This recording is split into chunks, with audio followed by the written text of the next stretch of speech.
Alors il paraît que comme ça, vous avez du mal à vous décider et vous avez besoin d'un petit comparo. Ne vous inquiétez pas, je suis là pour vous donner un petit coup de main. Bonjour à toutes et à tous, j'espère que vous allez bien. On se retrouve aujourd'hui pour une vidéo un petit peu nouvelle, un format que je n'avais pas encore nécessairement fait sur la chaîne, puisqu'il y a quelques jours de cela, on va dire déjà une ou deux petites semaines, il y a un constructeur qui a un petit peu mis le feu aux poudres en présentant une nouvelle machine qui a véritablement secoué l'industrie. Il s'agit bien évidemment de la toute nouvelle Yamaha R9, la sportive du constructeur au diapason, machine qui a beaucoup fait de bruit et qui a notamment soulevé une question assez importante qui est: comment cette machine se compare-t-elle par rapport à deux autres motos qui sont actuellement elles aussi dans le segment de la sportive, pas nécessairement en 1000cc. Il s'agit dans un premier temps de la Kawasaki ZX6R, une sportive du constructeur d'Akashi qui est elle aussi extrêmement populaire dans le milieu et qui aujourd'hui fait le bonheur de beaucoup de pistards, et une autre moto qui elle est une sorte de revival d'une machine légendaire qui a existé déjà il y a un certain temps. Il s'agit de la Honda CBR 600 RR. Ces trois machines sont actuellement dans une sorte de concurrence qui n'est au final peut-être même pas si justifié que ça, mais ça on va le voir ensemble. Toujours est-il que l'objectif de la vidéo d'aujourd'hui, c'est bien évidemment de vous apporter un comparo, histoire d'avoir toutes les caractéristiques de ces trois machines analysées, passées au peigne fin, et on va regarder comme ça si oui ou non c'est pertinent de les mettre en face l'une de l'autre. Est-ce que c'est vraiment quelque chose qui est nécessaire ou pas, et puis surtout on va essayer de voir ensemble, est-ce que l'une est meilleure que l'autre, ou est-ce qu'elles ont toutes les trois des caractéristiques suffisamment différentes pour qu'on puisse les comparer et aussi les utiliser dans des cadres différents. Si vous ne connaissez pas cette chaîne, je vais vous inviter vraiment à vous abonner, c'est un énorme soutien que vous pouvez m'apporter. Like et commentaires aident bien évidemment au développement de la chaîne et à la propagation de l'algorithme YouTube. Et puis, écoutez, on fait des tests, des guides d'achat, de l'actualité, et là un petit comparo comme ça qu'on va commencer dès à présent. Alors, la première chose dont on va parler, c'est bien évidemment le look, l'apparence de ces machines. Alors malheureusement, Kawasaki n'a pas décidé de faire la même chose que les collègues, on va dire, puisque sur le site de Yamaha et le site de Honda, nous avons le droit à des configurateurs qui permettent d'avoir des modèles 3D des machines, très intéressants pour pouvoir les comparer sous toutes les coutures. Malheureusement, chez Kawasaki, nous nous contenterons de photos statiques. On peut aller ici du côté multimédia, où on a accès à quelques images de la machine, qui sont quand même assez détaillées. Donc, pour commencer, si on parle uniquement de l'aspect look, apparence de ces machines, on retrouve des motos qui sont excessivement proches dans leur approche. Qu'il s'agisse de la ZX6R, de la CBR 600RR ou encore de la R9, on a une sportive pur jus. Vous pouvez remarquer que les demi-guidons sont bien en dessous du thé de fourche, donc ça pour moi c'est vraiment tel que je le définis, la marque des vraies sportives. Ici pareil, chez Honda, on a une machine qui est elle aussi bien en dessous, et sur la ZX6R de chez Kawasaki, c'est pareil, c'est la même chose. Elles ont chacune leur petite différence, leur petit style, avec une ZX6R qui a toujours cette petite face un petit peu acérée, avec l'ouverture ici pour le ram air, le système d'air forcé, on y reviendra un petit peu après. La CBR 600RR a vraiment affiché un look proche de la 1000, de la 1000cc, la CBR 1000 RR, comme vous le savez, avec aussi un petit placement comme ça d'échappement sous la selle qui est assez magnifique. Et puis la R9, la toute dernière, a elle quelque chose de beaucoup plus emprunté à la R7, à la R1, avec une optique peut-être plus torturée, un petit peu plus tarabiscotée, des ailerons, chose que ne possèdent pas nécessairement les deux autres, à moins que je ne dise de bêtises, mais si un petit peu quand même pour la CBR 600R. C'est toutefois un petit peu plus timide, un petit peu plus discret. Là on est vraiment sur quelque chose d'assez ostentatoire. Et puis les machines existent chacune dans deux couleurs. Pour la R9, on a un Tech Black, et pour les gens qui veulent des couleurs un petit peu plus flashy, l'Icon Blue, mais ce sont des coloris déjà bien connus.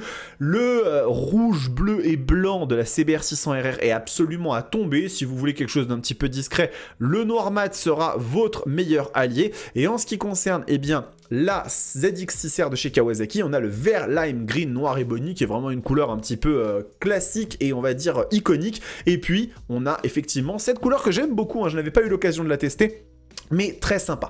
Alors bon, Une fois qu'on s'est dit que effectivement les machines sont jolies, elles sont sympas, voilà, niveau look, on choisit un petit peu celle qu'on préfère, il y a après beaucoup de choses à discuter sur ces motos, à commencer par le moteur, puisque le moteur de ces machines est vraiment excessivement différent, hein. On va le regarder, vous allez voir, autant sur la Kawasaki et la Honda, on a quelque chose qui est quand même assez similaire, autant sur la R9, ça va être quelque chose de quand même très différent, donc allons-y, on va commencer tout de suite. Donc, la première chose sur, eh bien, la ZX6R, nous avons un 4 cylindres en ligne, 4 temps, un refroidissement liquide de 636 cm3, quelque chose qu'on ne retrouvera pas nécessairement sur la CBR 600RR qui elle est équipée d'un moteur de 599 cc. Ça peut paraître rien, mais ça fait quand même une petite différence, on le verra après notamment au niveau du couple de la machine. On a un double arrow à cam en tête avec 16 soupapes et bien évidemment système de démarrage électrique, bon ça ce sont des choses, on va pas forcément rester 150 ans dessus. Et au niveau de la puissance, eh bien la machine de chez Kawasaki sort 124 chevaux, 129 avec l'air forcé, le Ram Air, une technologie dont je vous ai parlé tout à l'heure, qui permet de suralimenter un petit peu le moteur en air et de donner un peu plus de chevaux. C'est quelque chose qui est souvent présent sur des motos sportives et un petit peu plus costaudes, on va dire, de la gamme chez Kawasaki.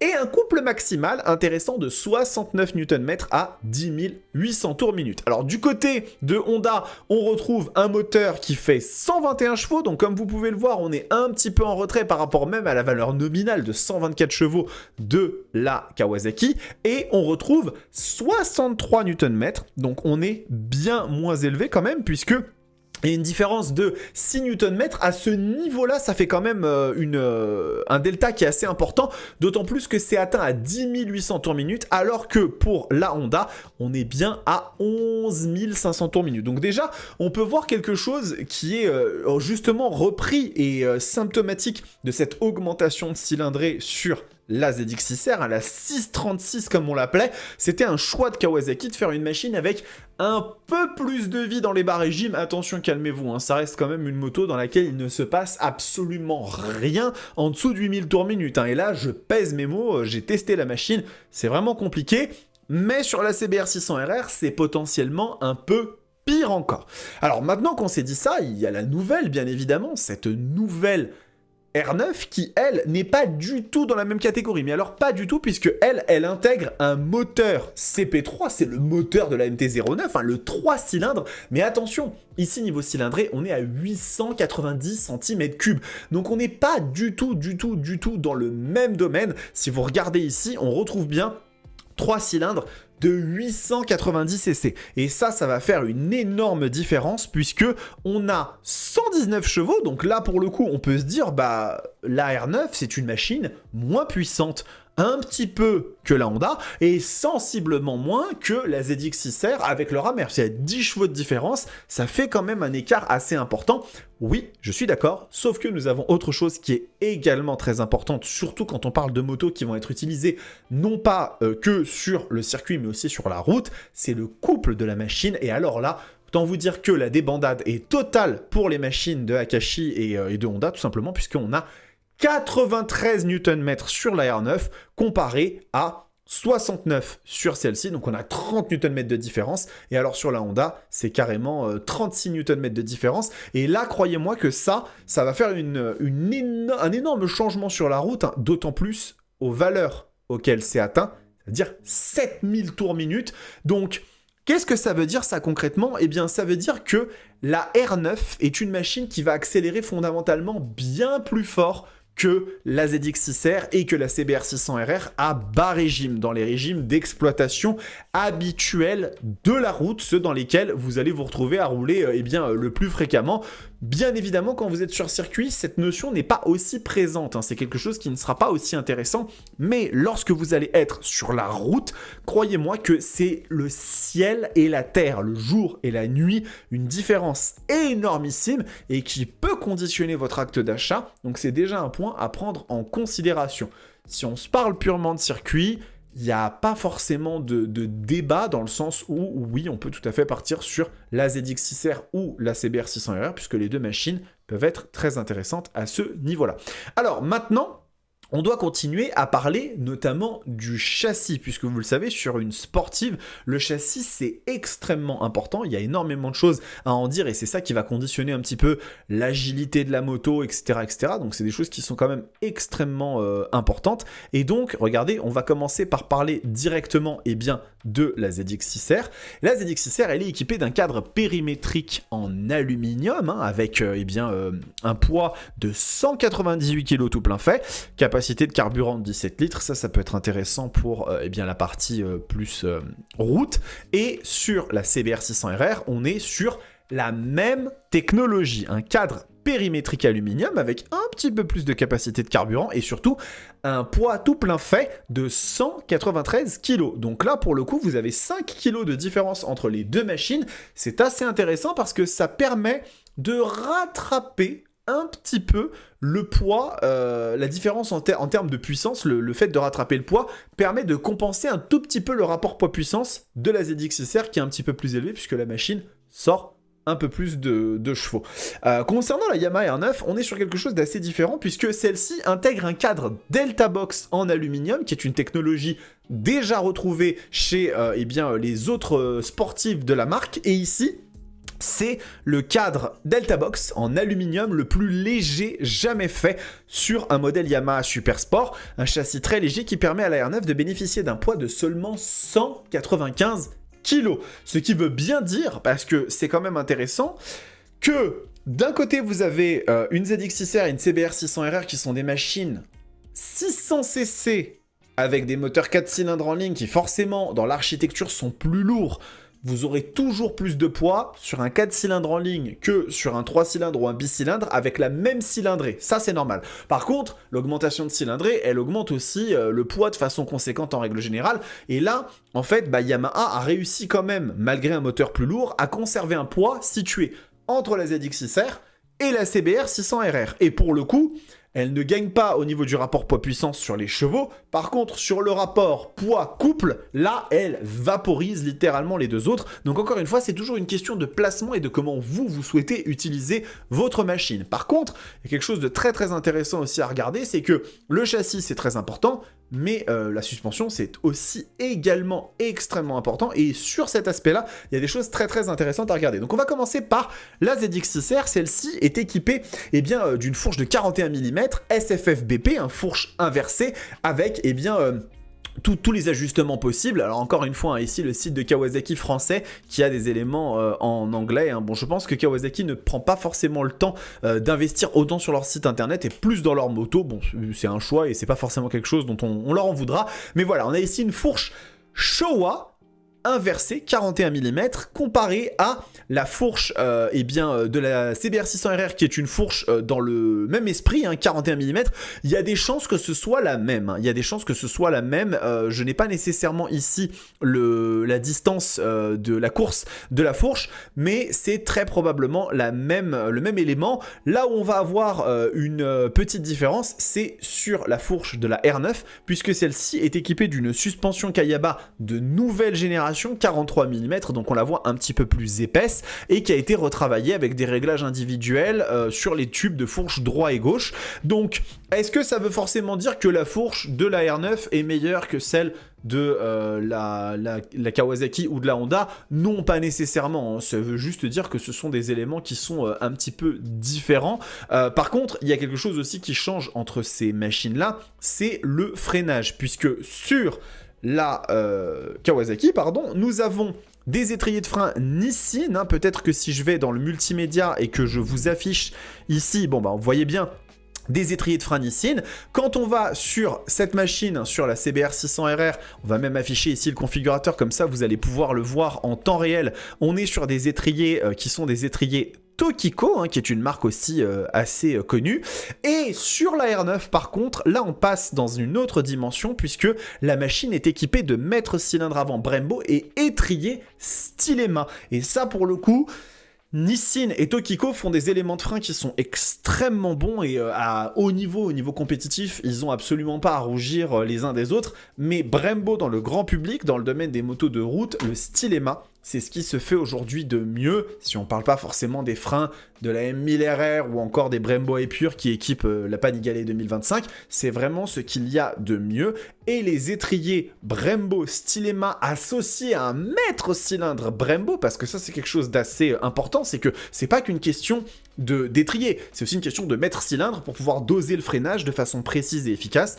Et bien là effectivement vous avez un avantage qui est définitif pour la R9 qui est équipée de ces étriers qui sont extrêmement puissants, extrêmement mordants et qui vont lui donner définitivement un pouvoir d'arrêt supérieur, surtout sachant que la machine pèse le même poids que la ZX6R et que la CBR 600RR à 1 ou 2 kg près de différence.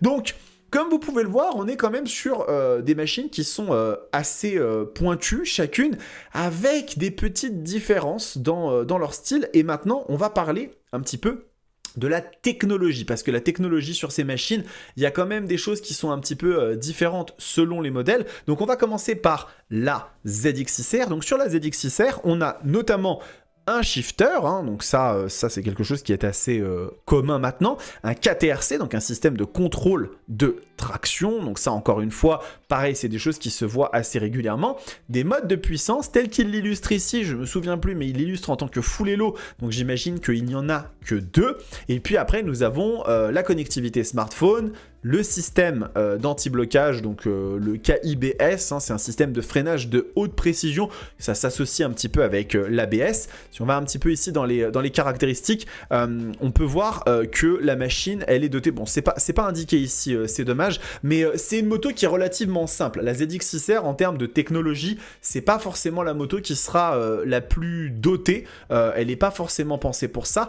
Contrairement à la CBR 600RR qui, elle, pour le coup, a vraiment beaucoup de choses pour elle. Elle a notamment une centrale inertielle à 6 axes qui récupère vraiment énormément d'informations. Au niveau des modes de conduite, vous avez 5 modes de conduite avec vraiment personnalisables ou alors pré-réglés, avec du frein moteur, avec de la puissance, contrôle de couple, donc contrôle de traction. Donc ça, c'est vraiment quelque chose qui démontre que la CBR 600RR, c'est une moto plus poussée, plus moderne à ce niveau-là que la ZX6R, mais attendez, parce que ce n'est pas tout, il n'y a pas que ces deux machines qui sont en course, je vous le rappelle quand même qu'il y a un troisième larron, et alors ce larron, lui, il rigole absolument pas du tout, puisque la R9, elle est équipée déjà d'un écran TFT 5 pouces, qui est le même que celui de la MT-09, c'est un écran extrêmement poussé, avec notamment, eh bien, beaucoup d'informations, des modes, des thèmes qui peuvent être affichés, l'application MyRide qui permet non seulement de configurer la moto à distance, mais d'avoir